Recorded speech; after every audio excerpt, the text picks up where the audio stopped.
할렐루야. 네, 주의 이름으로 여러분을 사랑하고 환영합니다. 앞뒤 좌우에 있는 분들에게 사랑과 축복으로 인사하겠습니다. 사랑합니다. 축복합니다. 사랑합니다. 축복합니다. 사랑하고 축복합니다. 사도신경으로 신앙 고백하시겠습니다. 전능하사 천지를 만드신 하나님 아버지를 내가 믿사오며 그 외아들 우리 주 예수 그리스도를 믿사오니 이는 성령으로 잉태하사 동정녀 마리아에게 나시고 본디오 빌라도에게 고난을 받으사 십자가에 못 박혀 죽으시고 장사한 지 사흘 만에 죽은 자 가운데서 다시 살아나시며 하늘에 오르사 전능하신 하나님 우편에 앉아 계시다가 저리로서 산자와 죽은 자를 심판하러 오시리라. 성령을 믿사오며 거룩한 공회와 성도가 서로 교통하는 것과 죄를 사하여 주시는 것과 몸이 다시 사는 것과 영원히 사는 것을 믿사옵나이다. 아멘. 134장 고백하겠습니다.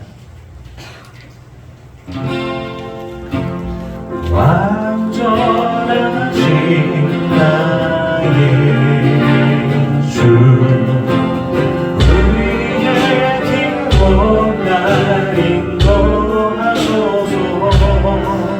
행하신 모든 일 주님의 영광 다 경배합니다.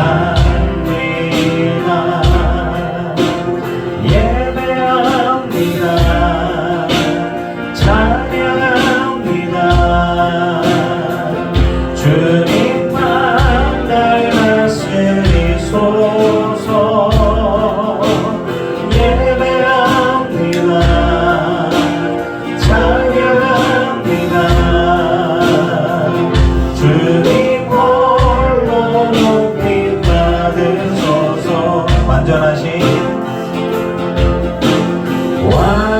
완전하신 나의 주 우리의 길로 날 인도하소서.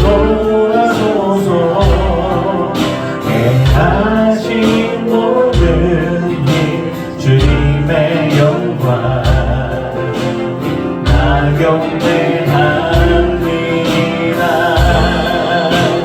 예배합니다. 찬양합니다.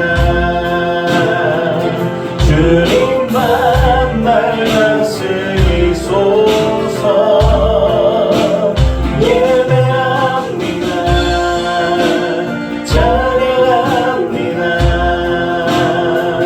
주님 홀로 높임 받으소서.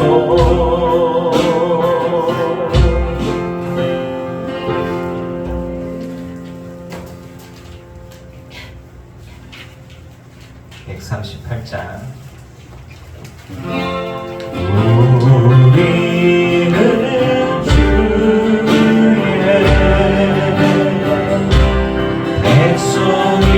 백성이오니 주의 그 이름 선포합니다. 이곳 어두운 세상에 빛으로 부르셨네. 주의 얼굴 구할 때 역사하소서.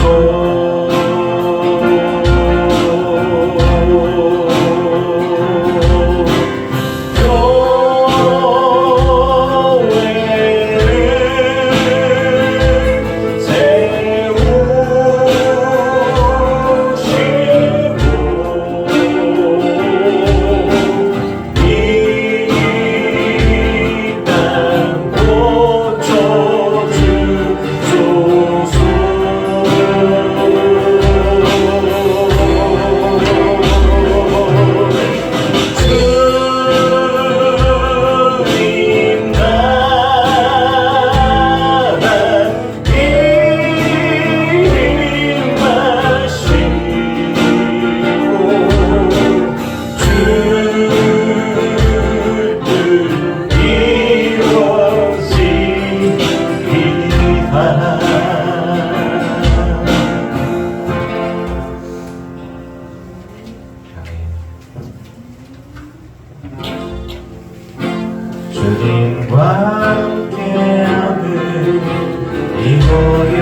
고요하시다 주님의 보좌 앞에 내 마음을 쏟네 모든 원하시는 주님께 감출 것 없네 내 맘과 정성 다해 주 바라나이다 나 용려하지 않아도 애쓸 것 아시니 나 오직 주의 얼굴 구하게 하소서 나 이해할 수 없을 때라도 감사하며 날마다 순종하며 주 따르오리라 온 맘 다해 사랑합니다 온 맘 다해 주 알기 원하네 내 모든 삶 당신 것이니 주만 섬기리 온 맘 다해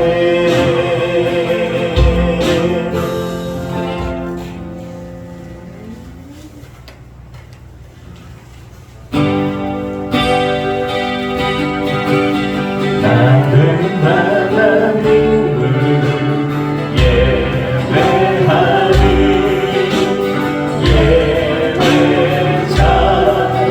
예배자입니다 내가 서 있는 곳 어디서나 하나님을 예배합니다 내 영혼 거룩한 은혜를 향하여 내 마음 완전한 하나님 향하여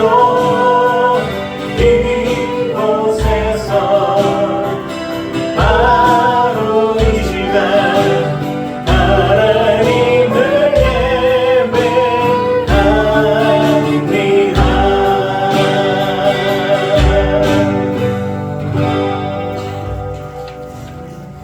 내 마음을 모아서 김신옥 사모님 기도하시겠습니다.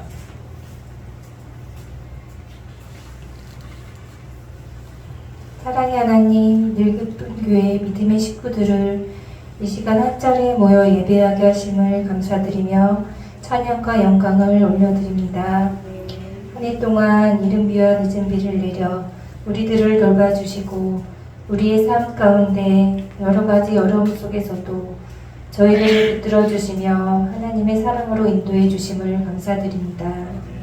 언제나 어려움 속에서도 주님을 의지하고 이겨낼 수 있는 힘과 용기를 주셔서 저희들 항상 극복하고 이겨내며 하나님께 영광을 돌릴 수 있게 하심을 참으로 감사드립니다. 그럼에도 불구하고 마음이 연약한 저희들 실수하고 넘어지며 원망하고 불순종할 때가 많았습니다. 용서하여 주옵소서. 이 시간 모든 것을 주님 앞에 회개합니다. 주님, 지금 우리나라가 몹시 혼란스럽고 어려운 가운데 있습니다. 나라와 민족을 위해 기도합니다. 나라에 주님의 공의가 가득 차게 하시고 국민 모두가 평화와 안정을 누리게 하옵소서. 지도자들에게 지혜와 분별함을 주시어 주님의 뜻을 깨닫고 이 나라를 안정되게 이끌어가게 하옵소서. 정치, 경제, 사회 모든 분야를 지켜주시고 평화와 정의가 이루어지게 하옵소서. 우리 모두가 주님의 빛 가운데 걸을 수 있도록 인도하여 주셔서 어려운 시기에 더욱더 기도에 힘쓰게 하옵소서. 늘 기쁜 교회를 사랑하시는 주님, 어려운 시기 가운데 부족하지 않게 채워주시고 늘 풍성한 식탁과 나눔과 교제가 있게 하심에 감사드립니다. 작은 모임이지만 사랑과 섬김은 늘 풍성함에 감사드립니다.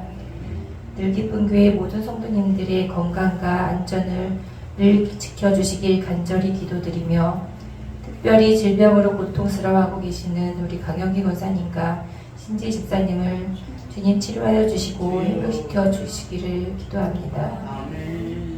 함께 예배하며 교제할 수 있는 그날을 고대하며 간절히 기도드립니다. 이 시간 하나님 말씀을 전하실 요즘 목사님께 성령 하나님 함께 해주시고 은혜를 더하여 주시어 말씀을 전하실 때 모두가 은혜 받는 귀한 시간 되게 하시옵소서. 말씀을 통하여 생각과 삶이 변하여 주님의 사랑과 복음을 전하는 도구 되게 하옵소서. 2024년도 이제 얼마 남지 않았습니다. 한 해를 돌아보게 하시고 믿음 안에서 더욱더 성숙하며 주님의 향기가 풍기는 주님의 자녀 되기를 소망하며 감사드리며 예수 그리스도 이름으로 기도드렸습니다.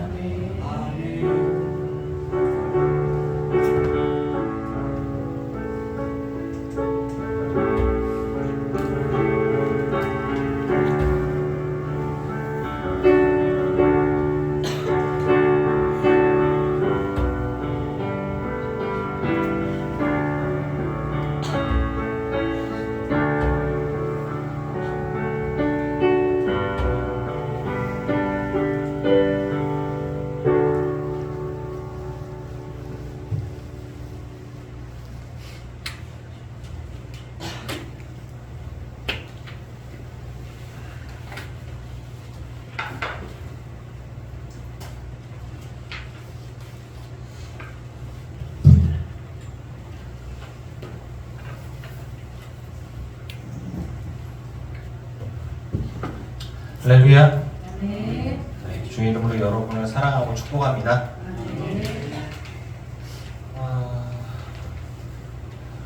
말씀 보겠습니다. 에베소서 3장 19절 말씀 보시겠습니다. 에베소서 3장 19절.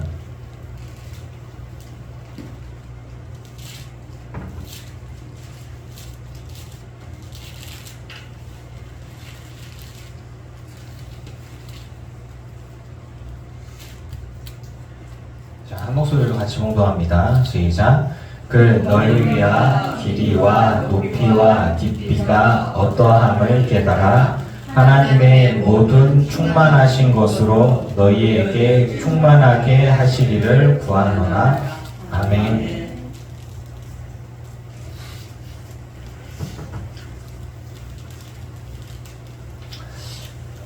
날이 추우니까 감기 기운이 있는 분들은 마스크를 알아서 좀 챙겨주시는 게 우리 공동체를 위해서 도움이 되고요.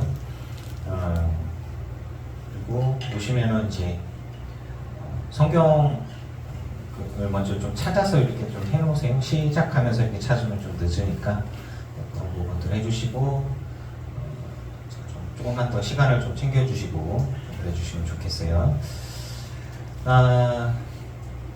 하나님이 우리를 향한, 이 땅을 향한 뜻은 뭐냐라는 질문에서 오늘의 대답은 결론으로 갈 거예요. 하나님의 뜻이 뭐냐? 하나님이 나를 향한 뜻이 뭐냐? 그리스도 안에서 하나님의 은혜와 사랑이 충만하게 되는 것이 하나님의 뜻입니다. 나를 향한 하나님의 뜻은 하나님을 하나님으로 인정하게 되면 마음이 편해져요. 그런데 하나님이 아니라 나와 동등선상에 둔다면 내가 평가하고 내가 재단할 수 있는 대상으로서 삼는다면 인본주의라고 얘기해서 사람 중심적으로 그렇게 본다면 하나님 나는 왜 저 사람처럼 저렇게 옥토밭에 떨어지고 그렇게 하지 못합니까? 하나님 왜 나는 재능이 이거밖에 안 됩니까? 하나님 왜 나는 이렇게 끈기가 없을까요? 왜 나는 이렇게 잘하다 말았을까요? 왜 나는 이런 식으로 해서 다른 사람과 비교하게 되고 불행하게 되고 혹은 조금 더 다른 사람보다 나은 환경이라 보면은 나는 특별해.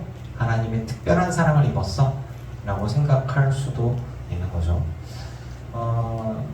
우리가 하나님께서 나를 향한 뜻이 뭐냐? 제가 좀 생각을 좀 해봤어요. 세상의 중심은 나다. 천상천하 유아 독존이다. 나 중심적으로 이렇게 생각을 하게 되어질 때 다른 사람에 대한 배려가 없고 감사가 없고 뭐 당연하게 여겨지거나 이제 그런 상황들이 오는 것 같더라고요. 내가 어떻게 생각하는지 내 주변에 있는 사람들과 나와 똑같은 인격체로서 나와 똑같이 생각을 합니다. 세상이 나 중심으로 돌아가냐? 아니요, 그렇지 않아요. 하나님 중심으로 돌아갑니다. 세상이 나 없으면 안 돌아가냐? 아니요, 나 없어도 잘 돌아갑니다. 그런 생각들을 가지면 어떻게 보면 우울할 수도 있겠죠. 근데 그렇지 않아요. 어떤 사람은 금그릇으로 태어나고 어떤 사람은 나무 그릇으로 태어나고 질그릇으로 태어납니다. 하지만 각자의 쓰임이 있고 용도가 있어서 쓰임 받음에 감사하다면 그것으로 족하지 않냐. 그리고 이 땅에서 어떻게 쓰임 받는지 쓰임 받다가 귀하게 쓰임 받으면 귀하게 쓰임 받는 대로, 험하게 쓰임 받으면 험하게 쓰임 받는 대로 그렇게 쓰임 받다가 제일 중요한 거 하나님 나라에 가면 되는 거예요. 다 그냥 하나님 나라에 들어가면 되는 거예요.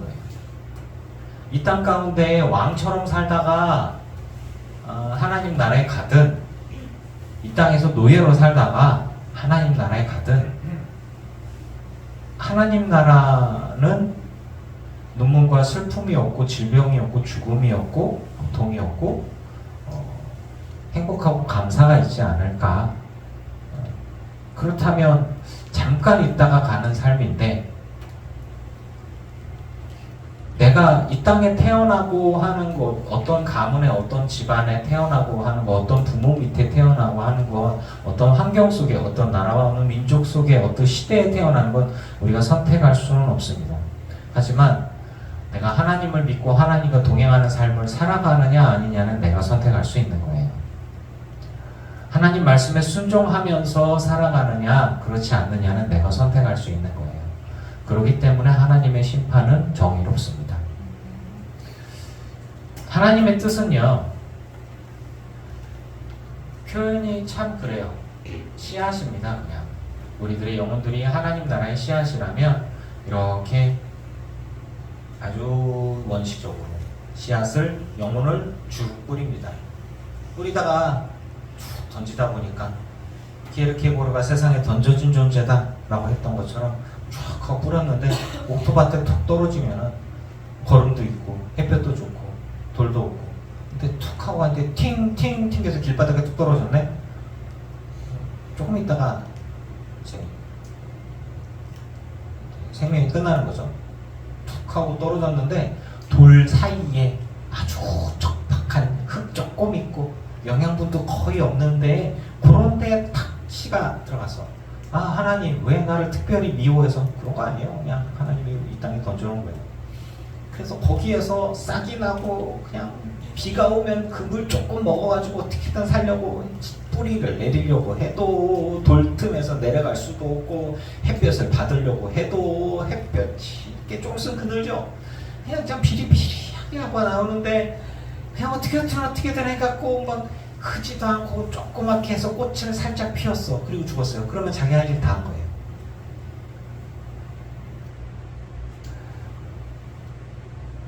옆에 옥토밭에 떨어진 식물을 보니까 뭐 막 꽃도 크기가 크고 막 양분이 많으면 쭉쭉 잘 자라더라고요. 저희 집에 있는 토마토 삐쩍 말라서 죽은 것처럼. 근데 우리 뒤쪽에 그 텃밭, 아파트 텃밭은 막 거름을 사다가 두께가 2배 이상은 되더라고. 그래서 보면서 야, 참 우리 집에 있는 그 방울토마토는 내가 거름이랍시고 계란 껍데기밖에 안 줘갖고 삐쩍 말라서 길이만 쭉 길다가 빼빼 말라 죽었거든요. 열매를 맺기를 간곡히 바랬지만 끝까지 열매는 맺지 않았어. 꽃은 피었어. 하지만 방충망이 있고 창문 닫아놓고 뭐가 와야지 수분이 되지 안 되더라고요. 그래서 그냥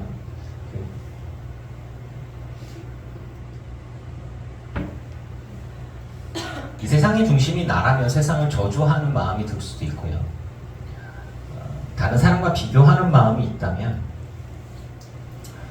나보다 연약하고 약하고 힘들고 어려운 사람들을 보면서 내가 위로를 받기보다는 잘 먹고 잘 살고 건강하고 키 크고 아름다운 사람들을 비교하면서 그러면서 나의 부족한 부분과 좀 작은 부분, 연약한 부분들을 생각하면서 원망하게 되는 게 그게 사탄의 마음이죠.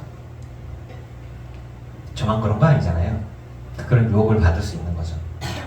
근데 우리 안에 또 다른 우리가 있죠. 하나님의 성령은 우리 안에 하나님의 마음을 보게 하고 깨닫게 하고 알게 하고 판단하게 하고 고백하게 하고 동행하게 합니다. 따라서 하나님의 성령이 아니고서는 하나님께 감사하기가 정말 쉽지 않은 거예요. 여러분, 주님의 음성이 여러분에게 축복임을 믿습니다. 하나님의 음성을 들었는데 하나님의 성령이 충만했는데 자살하는 사람 없어요. 하나님의 성령이 충만해요. 하나님의 성령이 충만한데 미움이, 분노가, 죽음이, 절망이 가득하다 그런 경우는 없어요.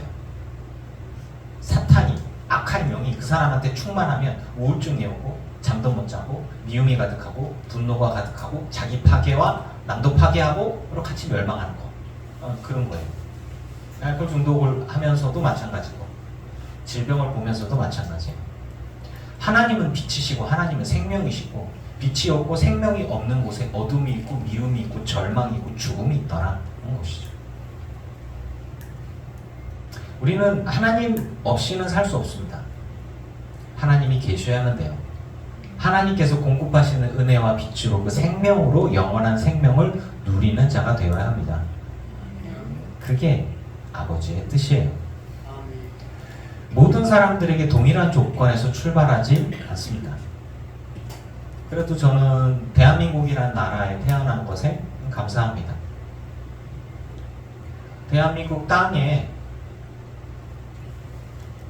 돌아가신 저희 할머니 1900년대 초반이신 것 같은데 1910년, 20년 언저리 좀 연세가 되실 것 같아요. 그때 당시면 일제를 지나갔겠고 그 다음에 일제강점기 때 어려운 시기를 보내고 학교도 가네 마네 그러셨겠고 우리 할머니는 또 노비의 삶을 살았을 수도 있고 비슷한 일을 겪을 수도 있고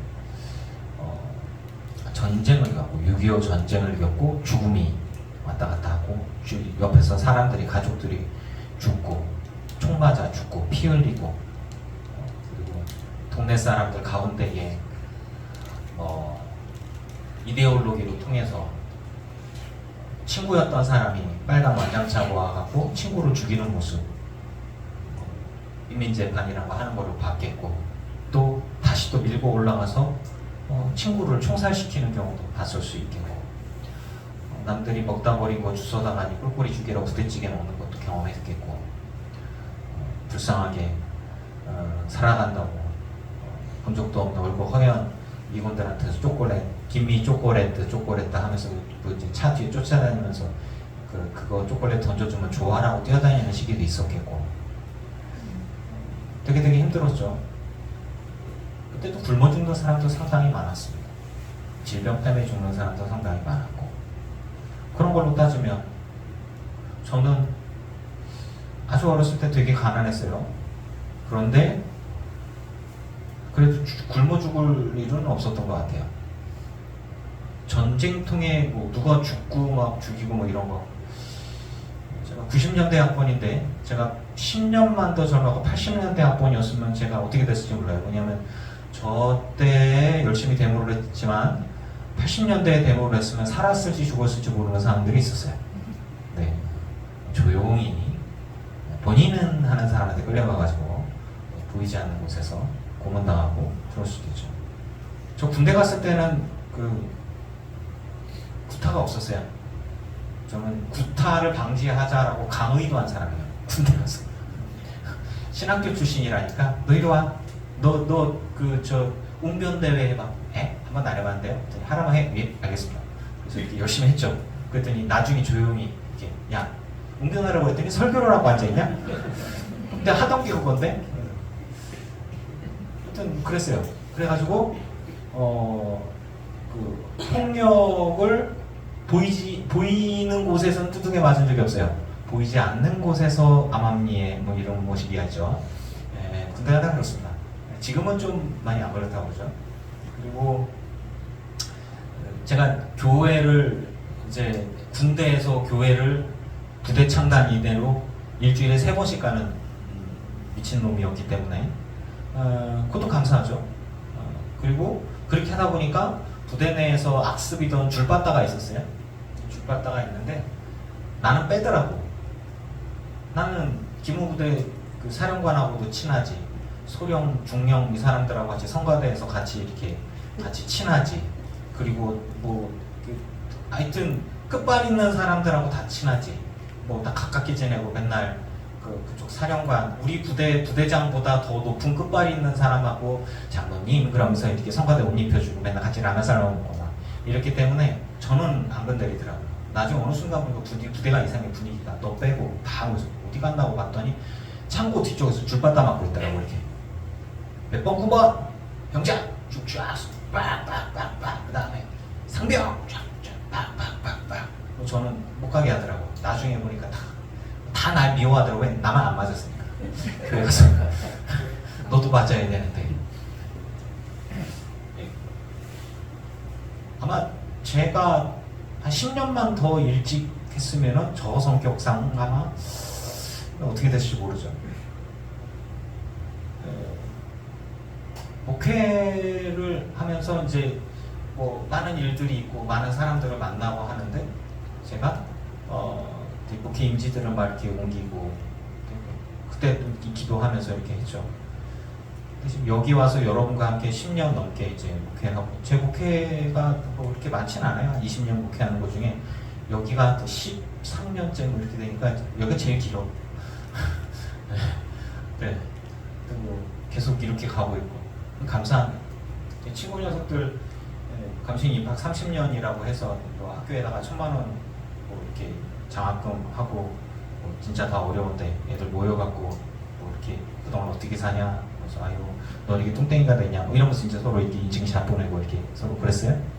그러면서 이렇게 봤는데 120명의 입학생 중에 모인 애들이 한 20명. 그 다음에 연락이 되는 애들만 한 30명 언저리. 나머지 90명은 어디 가서 뭐 하는지 알 수가 없어요. 네. 지금 같은 상황이 그렇습니다. 그리고 그 아이들 중에 자립한 교회의 아이들이 제 친구니까 아이들 10명이 안 돼요. 120명 중. 나머지는 다 같이 일하고 있더라고요. 네. 이중직으로서 일을 하고 있습니다. 걔 중에는 5손가락 안에 드는 친구들이 있어요. 몇백 명 이상 되는, 1,000명 이상 되는 교회 담임으로 간 친구도 있어요. 서울에 400문 안에 큰 교회 담임으로 간 친구도 있어요. 그 친구들의 공통점들은 뭐냐면 아버지가 큰 교회 목사님이었어요.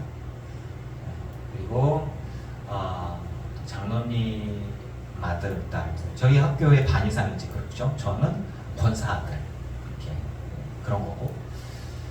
그래서 뭐 어느 정도 규모가 있는 교회 같은 경우에는 목사들의 아버지가 큰 교회 목회를 하지 않으면 그런 교회에 들어가지 못합니다. 그런 거. 능력이 있든 없든 상관이 없어요. 물론 그 친구들도 훌륭하죠. 능력 있죠. 외국도 유학 갔다 오고. 외국 유학 갔다 오면 1년에 7, 8천에서 1억씩 듭니다. 4년 정도, 3, 4년, 5년 정도 이렇게 공부하다 오는데 몇 억씩 쏟아부어서 박사학위 받아와서 큰 교회에 목회하고 제가 그럴 수 있을까요? 동사꾼 아들인데 어렵죠. 뭐 그런 거. 그럼 제가 무슨 생각이 들까요? 제 친구 녀석 중에 전라도 지역에서 목회 초빙 받아갔어요. 이 친구는 초빙 받아갔어요. 그래서 성도도 있고 장로님도 있고 건물도 있고 근데 담임 목사는 없어. 그래가지고 초빙 받아서 가서 그 친구가 SNS 활동들을 하는 거 보면 그렇더라고요. 밭을 하나 얻어갖고 경운기로 농사도 지으면서 그러니까 진짜 농촌 목회죠.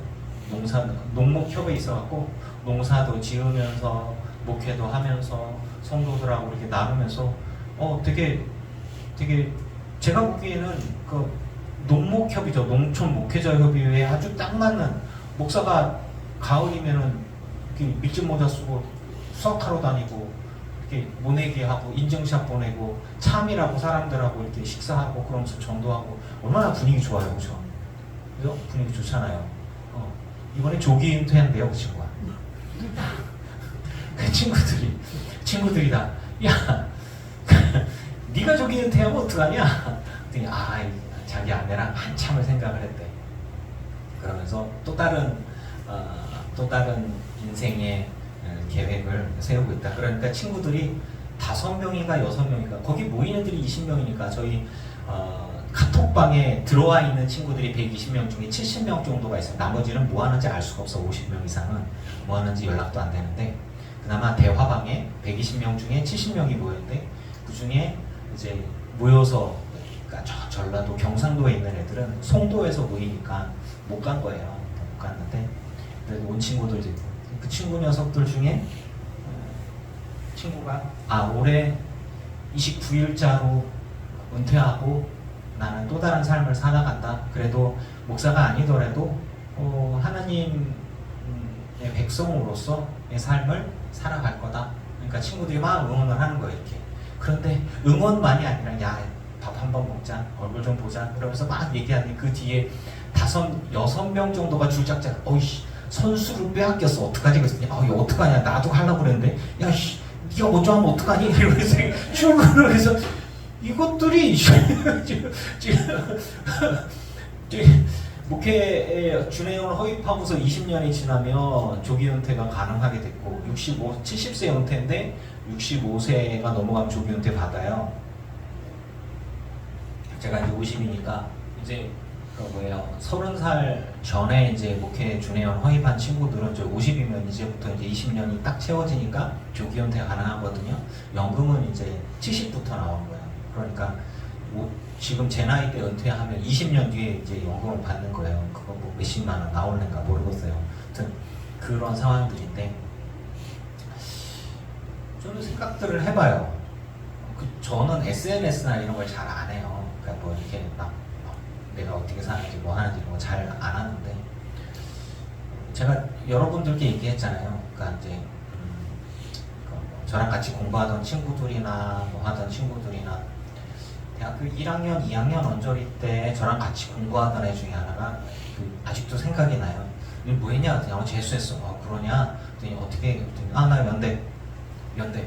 그 표현이 나 연대. 너 어디? 그랬더니 나 감신대. 신학교. 이게 지금 나도 연대 신학과 갈 걸 그랬나?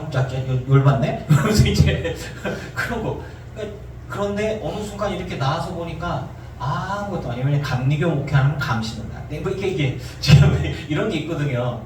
그래서 지금 왜 그런 얘기를 하냐? 연대 신학, 나 연대 아카라카치 와 뭐 이거 좋지. 그런데 연대 신학과다 다 찍어져 있어 이렇게. 그렇게는 다 감시들이 다 잡고 있어. 뭐 이런 거죠. 제가 종합대를 갈까 뭐 할까 이런 것들을 고민하고 하다 보니 제 안에 갖고 있던 것들이 여러분께 얘기했던 것들은 뭐냐면 그런 거 있잖아요. 나 예전에 공부 좀 했는데, 예전에 좀 잘 나가는데, 예전에 내가 어디 들어가기는 회장을 했는데, 그래서 주변에서 얘기하는 거예요. 야, 걔는 큰 교회 목회할 거야. 걔는 좀 잘 나가겠지. 형이 목회를 안 했으면 말이야. 예전에 땅땅거리고 잘 나갔을 텐데 아마 국회의원도 하지 않았을까? 형 법을 했으면은 뭐 좀 뭔가 됐을 텐데 말이야. 여기다 하면 기준치가 되게 높아하고 지금 나 목회 그럼 그래 교회는 부흥하지. 그래 10몇 년째 똑같아. 오해도 죽었어. 그런 얘기 절대 안 하죠. 그러면서 생각이 드는 겁니다. 자존심. 내가 뭔데? 내가 옛날에 뭐 했는데? 뭐 이런 거 얘기를 하겠죠. 저는 생각합니다. 여러분께 정리해서 말씀을 드렸잖아요. 내가 어떠한 삶을 살아가든지 간에 어떠한 모습으로 있든지 간에 하나님께서 내게 주신 자리, 심겨진 자리, 뿌려진 자리 안에서 넉넉한 곳, 걸음이 풍성하고 양지 바르고 풀도 없고 가시덤불도 없고 햇볕 잘 찌고 그래서 좋은 길로 이렇게 갈 수 있으면 참 좋겠지만, 그렇지 않더라도 저는 제게 주신 저의 길을 묵묵히 걸어가고 그것이 하나님 보시기에 아름답다고 저는 확신합니다. 제가 교회가 문제가 생기면서 한 8년 정도 된 것 같아요. 이제 거의 10년, 8년 정도 언저리 제가 이제 화물차 갖고 뭐 하고 이렇게 하고 하면서 여러 가지 어려움들이 있을 때 굉장히 눈치를 보고 성도들한테 미안하고, 근데 제 친구들을 만났는데 친구들, 야, 일 안 하는 목사가 어디 있냐? 다 일하지. 뭔 소리야? 저희 나이대에 일을 안 하는 목사는 10명에 1명도 안 돼요. 다 일합니다. 사모님 다 일합니다. 그래서 그런 거예요. 김구현 집사님, 김수희 목사님, 우리가 학교 다닐 때는 목사는 기도해야죠, 그렇죠? 그리고 굶으면 굶어야지. 목사가 성전에서 굶다가 쓰러지더라도 그러면 성도들이 채워주고 하나님이 채워주는 거지. 목사가 기도를 해야지. 어디 가서 일을 해. 교회 장경에 사실 나와요. 일을 하면 안 돼요, 목사가. 근데 요즘에 교회와 장경을 뜯어 고쳤어. 목사는 일해도 된다. 이런 식으로 바꿨어요. 다 일하고 있어요. 그럼 사모님은 아무도 신경 안 써, 사실. 그래서 사모님들은 다 일해. 이런 거예요. 제가 말씀드리죠. 시대와 문화와 환경은 달라지지만 여러분의 믿음이 달라집니까? 아니죠. 제 친구가 목회를 그만두고 다른 일을, 다른 직업을 갖는다고 해서 그 친구가 하나님을 떠나나요? 아니죠. 목사만 거룩하고 성도는 거룩하지 않습니까? 아니죠. 자, 큰 교회 목사만 하나님께서 허락하신 거룩하고 기름 부은 목사고 작은 교회 목사는 아닌가요? 아니죠. 그렇다면 저와 여러분의 삶 가운데 하나님의 뜻이 어디에 있는가? 라는 질문과 답을 찾아야 합니다.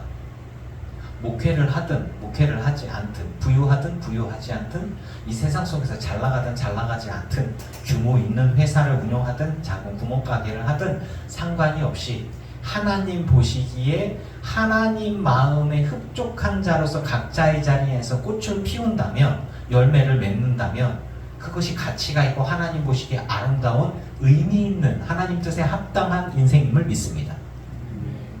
그것은 또한 가정이 있어서 자녀를 갖고 있기도 하고 아니기도 하고 혼자이기도 하고 상관이 없어요. 하나님께서 내게 허락하신 길들, 사도 바울이 얘기해요. 혼자 사는 게 좋다라고 사도 바울은 얘기했어요. 하지만 가정을 꾸리고 사는 것도 좋다. 상황에 따라서 그런 거예요. 저는 모든 사람들의 상황과 조건은 다를 수 있다고 말을 합니다. 하지만 모든 이들에게 모든 가능성들이 열려있지만 모든 사람들이 주님과 동행하는 것은 아닙니다. 왜 못할까? 모든 사람들이 감사하고 모든 사람들이 기뻐하며 각자의 삶을 누리고 충만한 삶을 살아가는 것이 꼭 큰 교회이어야만 하는가? 작은 교회의 성도는 안 되나? 꼭 부자이어야 하는가? 가난한 사람들은 그럴 수 없는가? 입니다. 크고 부유하고 잘 나가고 성공해야만 감사할 수 있는가? 그렇지 않은 자리에선 혹시 감사할 수 없을까? 하는 것입니다. 저는 하나님은 우리에게 감사하라고 명령하셨고 기뻐하라고 명령하셨어요. 주님과 동행하라고 명령하셨는데 그것은 내가 어떠한 환경과 어떠한 조건과 어떠한 자리에 있더라도 내가 할 수 있는 거예요. 그리고 그것을 어떤 악한 것들도 뺏어갈 수 없다라는 사실입니다. 바울과 실라가 감옥에 갇혀서 억울하게 두들겨 맞고 빛도 잘 들어오지 않는 지하 감옥에 갇혀 있는데도 그들이 하나님을 찬양하고 감사하는 것을 막을 수 없어요. 신지혜 집사가 몸에 참 중한 병, 희귀한 병에 걸려서 너무너무 힘든 가운데 있었어도 하나님 앞에 감사와 찬양을 올려드리는 걸 악한 마귀가 막을 수가 없었어요. 저희 어머니가 암으로 죽어가면서도 뼈만 남은 손으로 손들고 하나님께 찬양하는 것도 막을 수가 없었어요. 여러분의 인생과 저의 인생 가운데에 하나님의 성령의 충만케 하심과 충만함으로 하나님께 감사와 찬양을 올려드리고 주님과 동행하는 삶을 살아간다고 우리가 결단한다면 그 어떠한 조건과 환경과 질병과 아픔이 있을지라도 막을 수가 없어요. 그것이 하나님의 뜻이라면 여러분은 하나님이 기뻐하시는 그리스도의 향기임을 믿습니다. 우리가 믿음을 가지고 주님 앞에 나아갈 때에 주님은 우리에게 이러한 확신을 주시는 거예요. 그래서 세상은 우리를 볼 때 미련하다고 얘기를 해요. 저랑 같이 공부했던 친구들이 이제 뭐 연대를 가고 고대를 가고 뭐 좋은 학교를 가고 그리고 뭐가 되고 그리고 전문직이 되고 또 의사가 되고 또 뭐 크게 농사를 지으면서 부유하게 그래서 좋은 차 타고 다니고 좋은 집에서 여름이면은 왜 해외여행 가고 겨울이면 또 어디로 가고 꼭 이렇게 더울 때 추운 나라 가서 덜덜 떨다 오고요. 추울 때 더운 나라 가서 이렇게 덥다 이러고 와요. 그리고 자랑을 해요. 그냥 더울 때 우리나라 있어 그냥 추울 때 그냥 추운 데 있으면 돼. 꼭 굳이 이렇게 추운 날에 그 더운 데 가갖고 이렇게 땀 삐질삐질 하면서 아이 더워라. 근데 겨우 우리나라는 춥지. 돈 써가면서 뭐 하는 짓이야. 그냥 추울 때 우리나라 계속 있으면 춥고 더울 때 그냥 있으면 춥지. 정말 뭐지? 웃으시는 분들 그래도 한번 그래봤으면 좋겠어 이러죠. 아닙니까?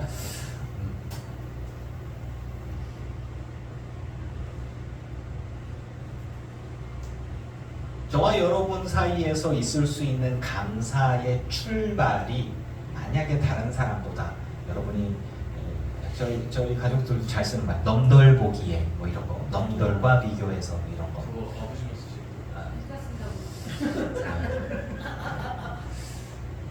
그런 거 빼고 그거 빼고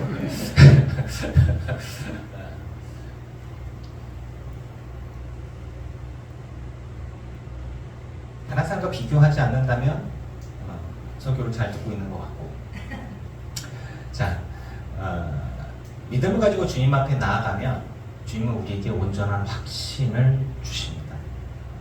담대함을 주시죠. 주님과 함께하는 그 확신이 미래에 대한 두려움, 염려 없어지게 합니다. 주의 십자가 앞에 나아가고 우리 하나님 나라를 바라보며 거룩한 하나님께 나아가는 건 겁이 없는 거예요. 사실 세상을 창조하시는 하나님, 세상을 다스리시는 하나님, 정말 전지전능하신 유일하신 하나님 앞에 내가 뭐라고 감히 하나님께 나아가겠습니까? 예수님이 십자가 보혈 아니고서는 난 아무것도 아닌 거죠. 그런데 하나님께 더 가까이 나아갈 수 있게 되는 이유가 뭐냐? 내 모습이 이래도, 내가 이 모양 이 꼴이래도, 내가 어떠한 상황이라도 나를 알아주시고 품어주시고 함께하시고 기뻐해 주시는 그 하나님을 믿기 때문에 주님께 더 나아가는 겁니다. 다른 사람과 비교하거나 다른 사람의 기대치가 높은데 내가 그걸 채워주지 못한다 그럴 때 그들의 기대치를 채워주기 위해서 내가 있는 게 아니라 하나님 마음에 합당하게 삶을 살아간다면 여러분은 잘하고 있는 것입니다. 여러분 주님과 동행하면서 주님의 주시는 그 충만함으로 그 안에서 오는 만족을 누리시기를 축원합니다. 세상에서 바울은 환난을 당했죠. 근데 낙심하지는 않았던 것 같아요. 하나님께서 우리에게 주시는 풍성함은 세상이 주는 부유함과는 조금 다른 것 같습니다.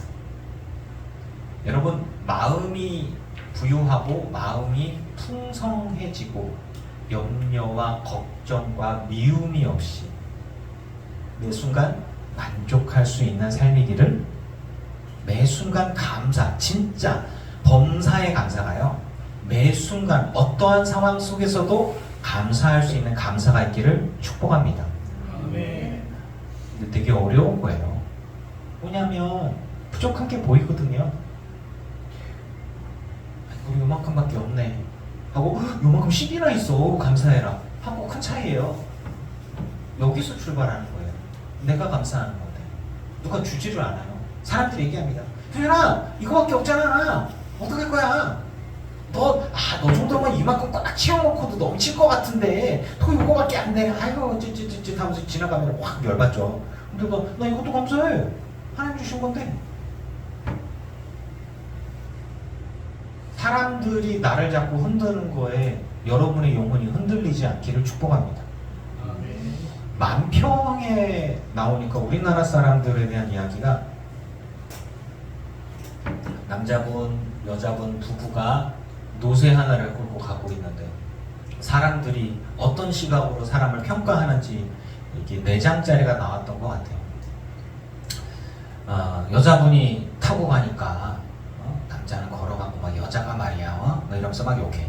그러니까 남자가 타니까 말이야 아이고 참 부인을 이렇게 걷게 하고 말이야 지 혼자 타 나쁜 놈들. 그러고 난 다음에 둘이 같이 탔어. 그랬더니 아이고 짐승을 못되게 구는 저 두 사람들 말이야 얼마나 그 노새가 힘들어. 그러고 나서 내려서 같이 걸어가지고 아이 멍청한 것들 노새가 있는데 안 타고 가네. 뭘 해도 욕먹어. 어떻게 하라는 거야. 뭘 해도 욕먹어. 약간 그러지 않을까요? 가치 기준이 어디에 있느냐라고 하는 거죠. 하나님 앞에서 저와 여러분이 주님과 동행한다면 정말 저희 고향집 옆에가 기찻길이었는데 기차가 지나가면은 걔가 콕콕콕콕 진짜 왈왈왈왈 짖습니다. 걔는 왜 짖는 거야 도대체? 하여튼 주인을 지키기 위해서 짖는 거겠죠. 근데 다시 주인도 싫어하고 기차의 손님들도 싫어. 저거 왜 짖는 거야 쟤는?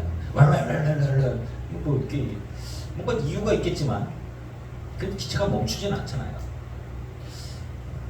저는 좀 약간 그런 부분들이 좀 있는 것 같아요. 성격적인 부분들도 좀 그런 게 좀 있지만 하나님 안에서 이게 옳다, 이 길이 주께서 주신 것이다, 그리고 이게 바른 것이다 라고 되어지면 다른 소리는 안 들어버립니다. 그래서 독재자 기질이 좀 있죠.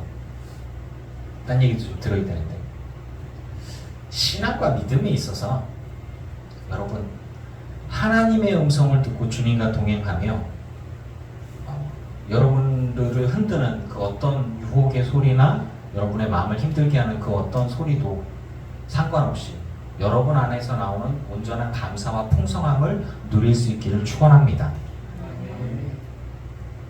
비록 질병이 있더라도, 비록 내가 가진 게 없더라도, 억울한 일을 당했더라도 말이죠. 하나님께서 주시는 풍성함은 우리 안에서부터 나오는 거예요. 하나님이 부어주시고 그것을 깨달았을 때 아는 거죠. 하나님은 우리에게 주시는 그 풍성함이란 부족하지 않아요. 하나님이 우리에게 부어주시는 은혜는 절대로 모자르거나 부족하지 않습니다. 내가 감사를 많이 하든 감사를 조금 하든 감사를 조금 하기 때문에 하나님 조금 주시고 많이 하기 때문에 많이 주시는 게 아니라 언제나 누르건더러 넘치도록 주시는데 내가 조금 깨닫는 거하고 많이 깨닫는 거하고 그래서 많이 깨달아서 많이 감사하는 거고 조금 깨달아서 조금 감사하는 거예요. 하나님께서 베푸신 은혜를 볼 줄 알고 누릴 줄 알고 감사할 수 있기를 축원합니다. 그래서 충만케 되는 거예요. 하나님은 언제나 부족함이 없이 우리에게 충만하게 부어주십니다. 그런데 내가 문을 조금만 여는 거야. 감사의 문을 조금만 여는 거야. 하나님의 말씀에 순종을 조금만 하는 거야. 그렇기 때문에 작은 거죠. 작은 믿음, 작은 순종, 작은 충성인 거예요. 10개 중에 한 번만 듣고 충만함을 누릴 수 있는 건 어떨까요? 하나님께서 내게 계속해서 부어주시는 은혜에 내가 온전히 순종하고 온전히 감사하고 그래서 내년도에 목회계획을 감사하자라고 하는 건데요. 감사하는 글을 적어봅시다 라고 제가 말씀을 드렸잖아요. 감사하는 거 너무너무 신기한 게요. 회개를 하면 성령의 충만함이 있고요. 감사를 하면은 기쁨이 충만해져요. 해보세요. 회개를 계속 하잖아요. 그러면 하나님의 은혜가 채워지는 게 있어요. 회개를 하면 이게 막 내가 죄인입니다. 주님 막 이렇게 죄송합니다. 잘못했습니다. 용서해 주세요. 막 이런 것들 이건 내가 잘못했습니다. 막 이렇게 하면 깨끗해져요. 그리고 난 다음에 뭘로 채우냐? 이제는 그러지 말아야지. 하나님 말씀대로 살아야지라고 결단하게 되고 힘이 생기고 그래서 이제 하나님의 말씀이 더 강하게 들리고 깨달아지고 보여주는 얘기고요. 감사를 계속 하잖아요. 감사를 계속하고 계속 하나님 감사합니다. 이것도 감사합니다. 저거 감사합니다. 그냥 막 감사합니다. 그럼 기분이 좋아져요. 우울해지잖아요. 그럼 감사를 하세요. 네. 제가 이제 알코올 중독하면서 이제 우울증이 막 생긴다고 얘기하잖아요. 불평과 우울증과 같이 가거든요. 그러면 제가 여러분들께 얘기합니다. 감사를 하십시오. 감사. 계속 감사하면 행복해집니다. 감사하면 행복해져요. 교민들 주셔서 감사합니다. 예배할 수 있는 공간 주셔서 감사합니다. 따뜻한 거 나와서 감사합니다. 건조했는데 가습기 있어서 감사합니다. 피아노가 전 디지털 피아노 바뀐데 소리가 좋아서 감사합니다. 감사합니다. 감사하면서 어느 순간 감사 막 하다 보면은 좋네. 왜 이렇게 나오는 거예요? 행복하네. 근데 이제 감사가 없으면 불평 하면은 승질 나네? 아, 뭐래. 이렇게 되는 거거든요. 죄의 유혹과 환경의 어려움과 마음의 괴로움에 흔들리지 않고요. 주님과 함께하는 삶을 누릴 수 있는 삶이 되기를 축원합니다. 그게 아버지의 뜻이에요. 그리고 그것이 충만함이다 라고 하는 것입니다. 성령의 충만함은 주님과 온전히 동행하는 것이 성령의 충만함입니다. 거기에서 파생되어지는 여러 조건절 중에 병자가 낫기도 하고 귀신이 나가기도 하고 기도의 응답으로 세상이 변하기도 하고 내가 동가로에서 중보를 했는데 뭐 어떤 일들이 일어나기도 하고 그것들은 작은 부분이에요. 작은 부분. 그게 다란해요. 하나님께 감사하고 주님께 계속 기도하다 보니까 하나님이 뭐 환상을 보여주기도 하고 꿈에 뭐 보여주기도 하고 막 들리기도 하고 그런 것도 좀 있죠. 하지만 감사에서 나오는 주님과의 소통 가운데 있어서의 작은 부분들일 뿐입니다. 그게 성령의 충만함이다. 나 기도해 봤는데 말이야. 막 이렇게 내가 막 느껴지는 게 뭐가 있을 수 있어요. 그것도 작은 부분이에요. 뭐냐? 이 안에 고양감이라는 게 있어요. 감정적으로 행복하고 막 기쁘고 막 즐겁고 막 이런 게 생길 수 있지만 그렇지 않고 뭐 여기저기 쑤시고 아프고 힘들고 괴로운데 하나님 감사합니다. 막 이렇게 하면서도 있을 수 있어요. 그런데 저가 전도사 할 때 어떤 분이 저한테 와서 얘기합니다. 청년들하고 저 갈등이 좀 있었거든요. 근데 이제 어떤 장로님 따님이신 분이 얘기하는 거예요. 목사님, 아니 전도사님, 전도사님은 우리 교회 왜 하는지 모르겠어요. 전사님 그 설교를 통해서는 이 충만함과 은혜가 없어요. 이렇게 그런 얘기를 하더라고요. 얼마 있다 그 교회 나왔죠. 제가 은혜가 충만하지는 못했던 것 같아서 자기네 교회 전도사보다는 옆집 교회 전도사를 더 좋아하는 이상한 사람들이었어요. 그래가지고 좀 힘들었었는데 그분들은 항상 불만이었어요. 항상 불평했고 뭐하고 결국에는 담임 목사님을 너무너무 힘들고 해서 그 목사님이 40일 동안 금식 기도에 들어갔어요. 40일 동안 목숨 걸고 기도하신 거죠. 제가 보기에는 단식 투쟁인 것 같은데 아무튼 그랬어요. 40일 동안 금식하시고 결국은 그 목사님을 그렇게 힘들게 하던 장로님과 둘이 목사님 제가 잘못했습니다라고 했대요. 그리고 그 장로님 나가시고 그리고 그 교회 건축하고 조금 있다가 이제 다른 데 큰 교회 쇼핑몰에서 가셨죠.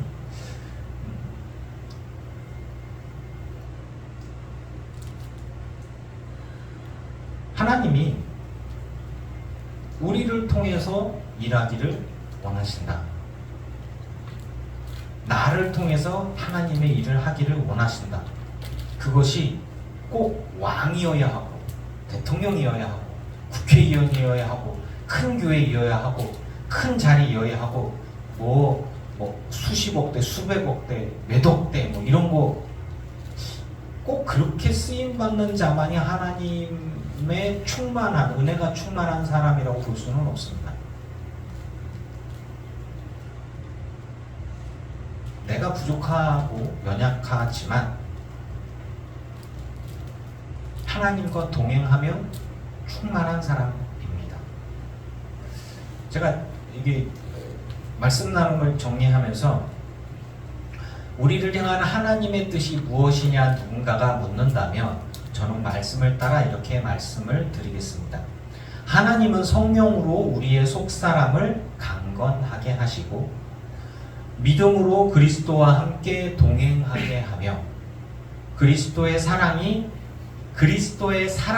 그 사람의 사랑이 되도록 성화되게 하셔서 그 사랑 가운데 판단과 이식과 행동의 뿌리가 박히고 굳어져서 어떠한 유혹과 환경의 어려움과 마음의 괴로움도 흔들리지 않게 되는 사람. 그래서 그리스도의 사랑과 그 확신 가운데 하나님의 은혜와 사랑에 충만케 하심을 따라, 방금 전에 얘기한 게 충만이죠. 하심을 따라 자신과 세상을 하나님의 뜻으로 충만케 하도록 쓰임받는 것이 하나님의 뜻이다. 여기에는 부유함도 없어요. 대단함도 없어요. 놈들 보기에 다른 사람과 비교해서의 뭐도 없어요. 그것이 아버지의 뜻이다. 이호준 목사를 늘 기쁜 교회에 부른 것도 아버지의 뜻이라고 저는 믿고 순종하고 있고요. 여러분도 늘 기쁜 교회에 부르셔서 이곳에서 함께 신앙생활하는 것도 아버지 뜻이라고 저는 믿습니다. 여러분들의 가정과 여러분의 사회와 여러분들의 일터와 그 어느 곳에서든지 간에 그곳에 부름받아서 그곳에서 사회생활 속에서, 가정생활 속에서, 직장생활 속에서 그리스도의 향기를 바라는 것이 아버지의 뜻이다 라고 하는 것이에요. 우리가 보는 것이 한정적이고 현실적이고 불완전함에도 불구하고 하나님은 우리에게 가장 좋은 곳으로 모든 것에 넘치도록 주시는 하나님이심을 저는 믿습니다. 따라서 하나님은 완전하시고요. 아버지 뜻에 따라 세상을 이끄시고 그 역사 속에서의 완전한 승리를 일구어져 가는 데에 나를 하나의 병졸로 쓰신다. 나를 나사 하나로 쓰신다. 톱니바퀴 한 자락으로 쓰신다. 부지깽이의 하나로 쓰신다면 그렇게 쓰임받고 내가 사라진다면 감사하다는 것이죠. 하나님의 성령에 충만한 것은 주님과 동행하면 되는 겁니다. 그것으로 족하면 되는 거예요. 나를 써 주십시오. 주님, 제가 여기 있나이다. 유준아, 어디 있느냐? 저 여기 있는데요. 그래, 내가 너에게 준 너의 사명들을 너는 감당해라. 네, 제가 그렇게 충성하겠나이다, 주님. 그것이 세상을 갈아엎는 것도 아니고 많은 사람의 뭐 하는 것도 아니고 그냥 저에게 주신 여러 성도님들을 섬기고 저에게 허락되어주고 저에게 힘이 되어주는 저희 가족들과 함께 저는 살아나고 그냥 살아나는 것 자체가 아버지 사명이라고 생각합니다. 근데 어떻게 사느냐라고 하는 거죠. 여러분 매 순간 하나님 앞에 감사하면서 그 충만함으로 누리실 수 있기를, 하나님 나라를 이 땅에서 누리시면서 충성하고 감당하기를 주의 이름으로 축원합니다. 아멘.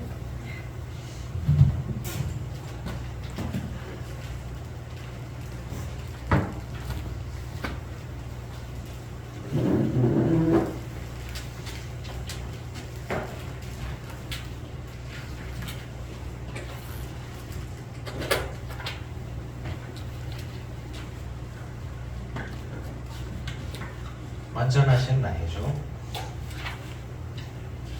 첫 번째 찬양 고백할게요.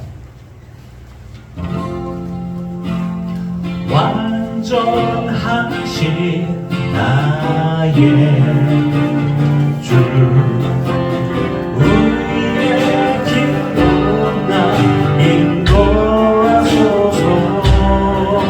행하신 모든 일 주님의 영광 가경배합니다. 예배합니다.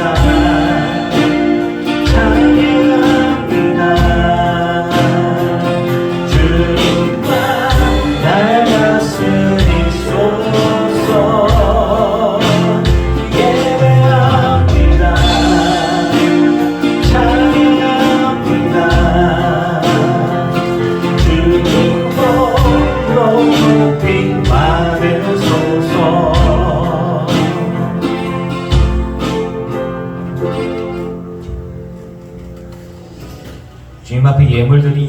있습니다. 이들의 삶과 이들의 예물을 받으소서. 하늘의 신령한 것으로 땅의 기름진 복으로 누르건들어 넘치도록 하여 채워 주시옵소서. 하나님은 완전하십니다. 하나님은 완전하십니다. 하나님은 나의 삶 속에 충만히 임하시고 나와 동행하시며 나를 통해서 이 땅 가운데 하나님 나라를 이루어 가시는 것을 믿습니다. 그것이 충만함을 믿습니다.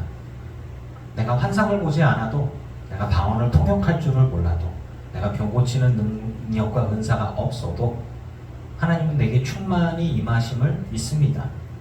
내가 질병이 있어도, 내가 비록 가난해도, 내가 연약해도 하나님 나와 함께 하시고 나를 통해서 충만히 임하시는 그 은혜로 인하여 이 땅 가운데 하나님 나라의 일을 위해서 확장하고 쓰임받음을 믿습니다.